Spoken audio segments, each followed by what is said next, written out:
This episode of TekThing is brought to you by Dell.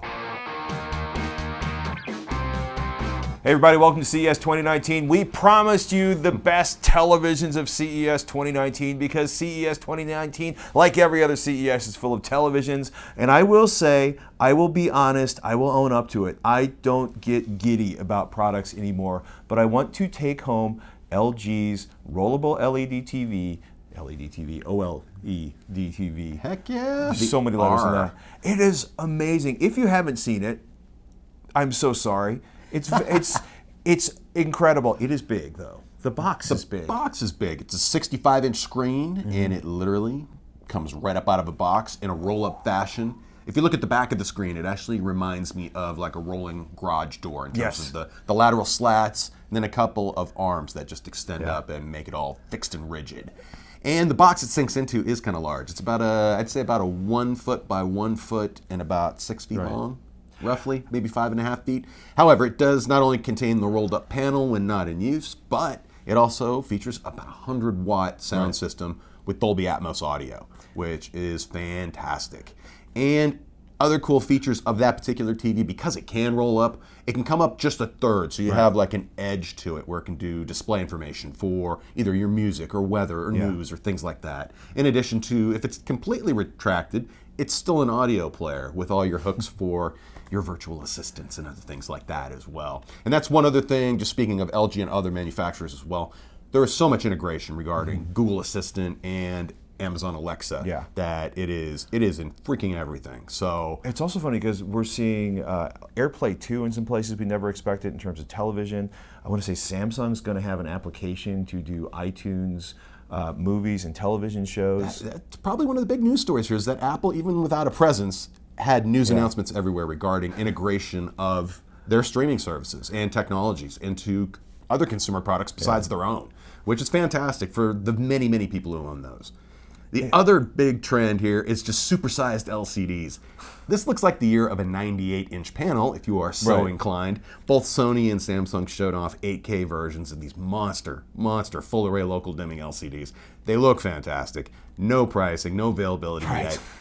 This will be custom shipments. Yeah, I just want to see the shipping box that these TVs will be in. Well, I mean, typically... Glorious looking, but gigantic. You know, a 98-inch television is absolutely massive. So think about the Q98, and there's like 85 and 73 and 65-inch versions. It's the Q900 series from Samsung. It's got their latest attempt to deliver more brightness and color, so you don't know the lack of blacks by comparison to an OLED TV. HDR is complicated. He can explain it. I'll just nod a lot.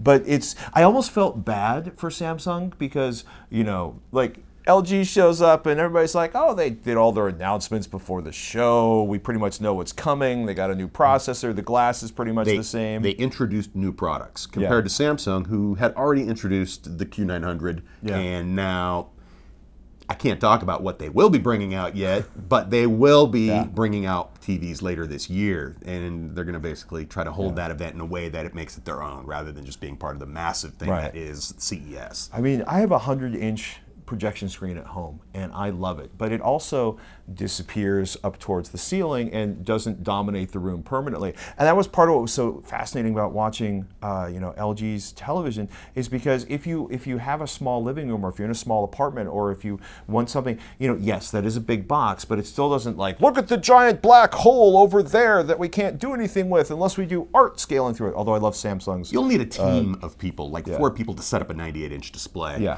I would say to counter that, over in the LG booth, they did have an 88-inch version of their 8K OLED that they've announced before, but this is where you can actually just walk up to it and take a look at it. And I will say it is, if you like the 4K panels they make, and as glorious as that OLED technology is, seeing it in 8K at a screen size of 88 inches is just utterly awesome. And is that all? Go ahead. I was going to say, but for 8K, because don't panic, you don't have to buy an 8K panel. Or, if you want to, go ahead, but nobody can really afford one unless you're that rich. But there's really no 8K content. Not really. There were some demonstrations of 8K content that I also can't talk about. But The cool thing I did see, though, was lots of good upscaling. That is one thing that all the manufacturers have focused on in terms of having a chip that's powerful enough to not only drive 8K content when it becomes available, but to take your current content, be it streaming sources, over the air, or your cable or satellite service, and make that look good on these TVs. And it was impressive in terms of things like macro blocking and reducing those noise artifacts, noise reduction in general, and scaling. I was looking at everything from 720p on up to 4K content on an 8K display. It really did look sharp, and you're not losing anything, I think, by going with 8K. Right. However, looking down the road, I think you'll see also improvements related to the upcoming HDMI 2.1 chipsets that are going into a lot of these TVs this year, the premium TVs at least. That will feature, in some cases, maybe even up to 48 gigabit transmission, so you can do that full 8K 60. Yeah, I mean, granted, or 4K 120. I think that'll be a little more popular, maybe with the PC crowd. But I just look at the 8K screens. I'm like, yeah, you know, you got $100,000. You want to buy a 98-inch, you know, flat panel. By all means, have a great time.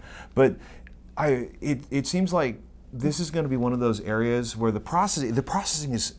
It's amazing, but I feel like HDR is changing and evolving, and the color levels we're getting out of the panels and the brightness. I would hate to buy a $100,000 panel now and in 2 years be like, so I could have bought something 3 times as bright for 1/4 of the price. It'll be more so that way looking at LCDs, because OLEDs really haven't changed a lot in terms of the overall light output on these screens for the last couple of years. So there's no big dramatic improvement that I see in the short term there, but on the LCD side, it's yet again and continuing a race for the most light output possible.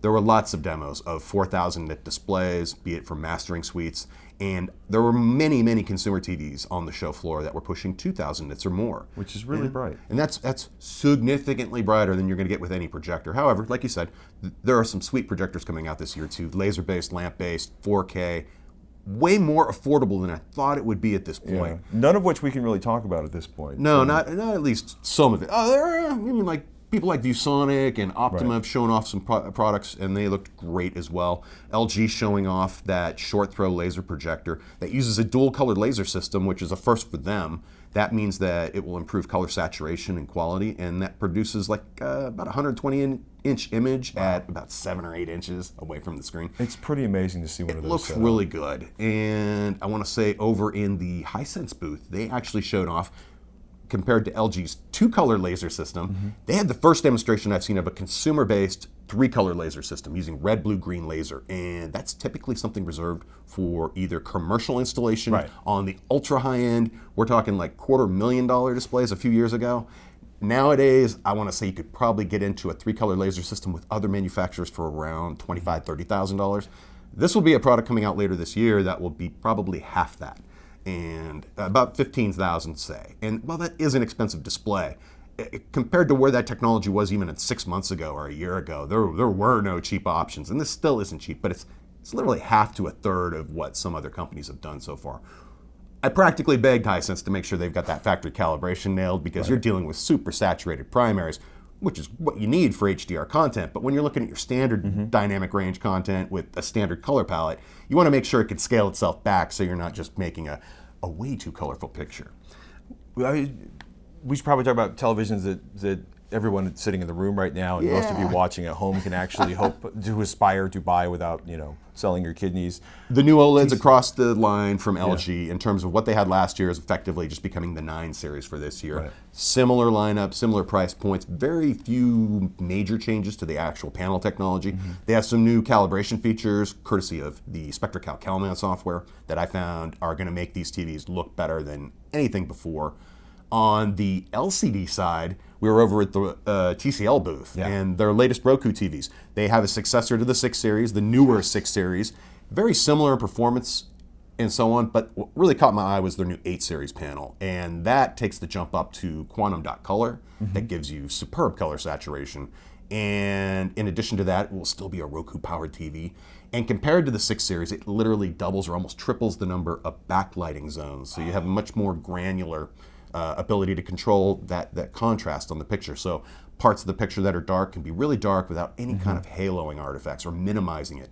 And just about every manufacturer here on the show floor was talking about something called mini LED systems, effectively shrinking the size of the LEDs used in these direct backlighting systems so you can put more of them in there and have greater granularity in terms of the control. And I've talked to everyone from Hisense to Sony to TCL and others, and they're all on that same kind of path, you could say. One cool piece of technology I saw that I didn't see anywhere else at the Hisense booth was an interesting 4K panel coming out later this year that features a bond. It's 2 panels actually, 2 LCDs bonded together. 4K panel on the front, a 1080p panel behind it. And I won't get into the technicalities of how they actually manufactured that, but it was really tricky. The cool thing is that 1080p panel on the back is effectively almost a per pixel backlight control system. So for every 4 pixels on the front of the screen that are dealing with the color, you have on the 4K panel, lighting on the back. You got 1 pixel covering those 4 that can actually modulate it in such a way to get superb backlight control. You compare most of the other TVs you look at, and if you ever notice the backlighting system, it can look a little blocky, especially when it's blooming and creating those other unwanted, undesirable artifacts. However, when you have every 4 pixels with pretty darn good light control, they were showing curved objects, sporting events, and things like that, where the backlight was really maintaining good performance. And that's something I think will be more affordable. And they also, of course, showed off an 8K TV with something like 5,300 individual zones of backlight control, many LEDs on the back of this TV, and they claim they already have a retailer lined up for that one that will be coming out later this year as well.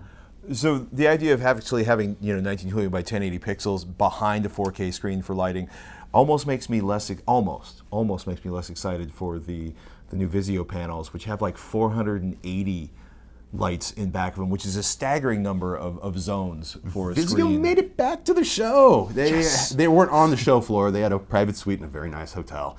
However, they did show off incredible technology. They're even bringing quantum dot now to their M series, which is going to be fantastic for people looking for a terrific value. I'm looking to directly compare that to maybe the new 6 series that I do not believe, from TCL, that I believe does not incorporate quantum dot yet. And then the step-up model for the 8 series from TCL that does. And it's just going to be a delightful year. Over in the Sony booth, I will say their new generation of OLED panels for this year are as delicious as I could have ever asked for. They do such good work in terms of video processing, color control, and calibration. It's just it's a delight. I mean, they take these same panels that LG uses in their televisions, and they use their processing and their design and their aesthetic. And I also got to say, a lot of what they do, experimenting with enclosures, has always been fascinating. But if you haven't thought about Sony for an OLED, it is an interesting alternative to LG. If you want the least expensive LGs, you're definitely, or least expensive OLEDs, you're definitely going with LG. Without a doubt. Nobody's going to make it cheaper than that. Panasonic also on the floor showing off some sweet new panels themselves, courtesy of LG's panel technology for OLEDs. I'm curious to see if any of those will make it to the United States market. But if not, the folks in Europe are going to have a good year picking and choosing from their TVs as well. And one last question, was there a 75-inch added to the 6 series from TCL? They had something that was larger than 65 inches, so it was probably 75. I don't think it was 88 or anything like that. We could call it 70-something. 70-something. So there are larger screen size options across the board, and it doesn't matter where your budget falls. You're going to be able to find something that's 4K compatible, better color performance than last year, in addition to improved video processing. And if you want to step it up, there are some sweet options that are just going to melt your eyeballs and make you smile. So, what's your favorite thing you've seen that you can or cannot talk about yet? How can I word it? One company showed off their upcoming LCDs, and they always want to compare it to an OLED side by side. And this goes for things like viewing angle, which typically suffer on LCDs. And both Sony and Samsung actually showed off demos where they have really gone out of their way to improve off-axis viewing with LCD panels without sacrificing, say, black level or detail or anything like that, or color saturation even. So I always hear about somebody who's got an LCD that can match the performance of an OLED, and I keep seeing demos that suggest it is truly possible. I want to see something actually in the stores that people can look at and put their hands on to say that's true. I would say that was it. And I mean, it's hard to deny the eye candy that is OLED, but these TVs that can do 2,000 to 4,000 nits of light output, literally 5 times more light output, that can do a lot even in a side-by-side comparison. Even though you may get the better black level on an OLED, that peak brightness for HDR content really makes it punch and really makes it look good, and for a bright room environment, it's going to look fantastic too. And when I say like 4,000 or 5,000 nits, it's not like you're looking at a white screen just shining at you. Right. You're talking highlights in the picture and things like that, glinting reflections, stars in the star field backdrop in a sci-fi movie. So you're saying like real that. world, actual, usable, not like we turned every knob up to 11 and look how bright it is. Because you consider like what Hisense was doing with that dual panel design. Right.